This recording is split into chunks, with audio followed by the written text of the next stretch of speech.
Praise the lord. యెరూషలేము ప్రార్థనా మందిరము. ఈరోజు దేవుని వాక్యము.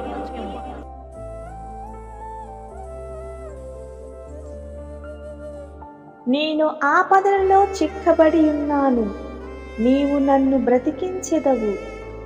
నా శత్రువుల కోపము నుండి నన్ను రక్షించుటకై నీవు నీ చేయి చాపెదవు, నీ కుడి చేయి నన్ను రక్షించును.